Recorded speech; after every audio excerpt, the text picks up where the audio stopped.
ஆண்டவரும் இரட்சகருமான இயேசு கிறிஸ்துவின் ஈடு இணையற்ற நாமத்தில் அன்றன்றுள்ள அப்பம் வாசகர்களுக்கு எங்கள் அன்பின் வாழ்த்துக்கள். 2026 ஆண்டு ஜனவரி மாதம் 2ஆம் தேதி வெள்ளிக்கிழமைக்குரிய தின தியானம். இன்றைய தலைப்பு நோவாவின் பேழை. ஆதியாகமம் 7:13 சொல்லுகிறது, அன்றைய தினமே நோவாவும் நோவாவின் குமாரராகிய சேமும் காமும் யாப்பேத்தும் அவருடனே கூட நோவாவின் மனைவியும் அவன் குமாரரின் 3 மனைவிகளும் பேழைக்குள் பிரவேசித்தார்கள். நீங்கள் புதிய வருடத்தில் கர்த்தருடைய கிருபைக்குள் பிரவேசித்திருக்கிறீர்கள். கர்த்தருடைய அளவற்ற அன்புக்குள்ளே, தயவுக்குள்ளே, காருண்யத்துக்குள்ளே பிரவேசித்திருக்கிறீர்கள். கிறிஸ்துவுக்குள் வாழும் உங்களை கர்த்தர் நிச்சயமாகவே கண்மணி போல பாதுகாத்து உயர்த்தி அருள்வார். மோசே பிறந்தபோது எகிப்தின் பார்வோனுடைய கொடுமையான சட்டங்களுக்கு தன் மகனை தப்புவிக்கும்படி அவனது தாய் ஒரு சிறு நாணல் பேழையை செய்தாள். அதில் குழந்தையாயிருந்த மோசேக்கு மட்டுமே இடம் கிடைத்தது. நோவா செய்த பேழையிலோ நோவாவின் குடும்பத்தார் அனைவருக்கும் இடம் கிடைத்தது. நோவாவும் அவருடைய மனைவியும் அவருடைய மகனாகிய சேமும் அவருடைய மனைவியும் காமும் அவருடைய மனைவியும் யாப்பேத்தும் அவருடைய மனைவியும் பேழைக்குள்ளே பாதுகாக்கப்பட்டார்கள். இன்றைக்கு நமக்கு முன்பாக ஒரு பேழை இருக்கிறது.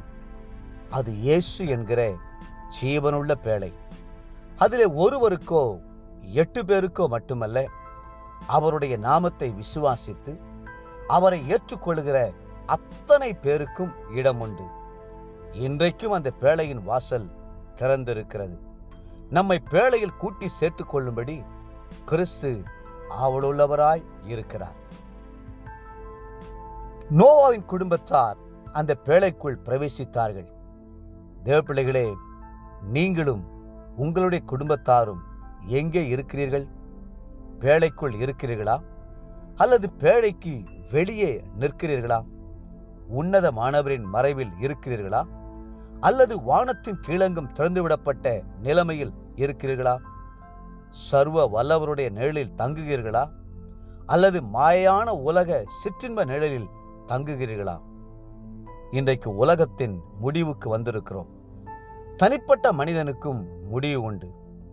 தேசத்திற்கும் அரசாங்கத்திற்கும் முடிவு உண்டு. உலகத்திற்கும் ஒரு முடிவு உண்டு. சரித்திரத்தின் அடிச்சுவடுகளை புரட்டி பாருங்கள். அங்கே நாகரிகங்கள் எழும்பின, நகரங்கள் எழும்பின, அநேக சாம்ராஜ்யங்கள் தோன்றின, அநேக சக்கரவர்த்திகள், பேரரசர்கள் எழும்பினார்கள். கர்த்தர் அவர்களுக்கும் முடிவை உண்டாக்கினார். நாம் வந்திருக்கிற காலம் உலகத்தின் முடிவு காலம். பேழைக்குள் பாதுகாக்கப்பட வேண்டிய காலம். நீங்கள் குடும்பமாய் அதற்குள் உட்பிரவேசிக்க வேண்டும் என்று கர்த்தர் விரும்புகிறார். நோவாவின் காலத்திலே உலகத்தை ஜல பிரளயத்தினால் அழித்த ஆண்டவர் இந்த உலகத்தை அக்கினிக்கு இரையாக வைத்திருக்கிறார். தேவப்பிள்ளைகளே, இந்த புதிய ஆண்டிலே கிறிஸ்துவாகிய பேழைக்குள்ளே நீங்கள் இருக்கிறீர்களா என்பதை மறுபடியும் ஒருமுறை சீர்தூக்கி பார்த்து, குறைபாடுகள் தெரியுமானால் உடனடியாக சீர் செய்து கொள்ள முன்வாருங்கள்.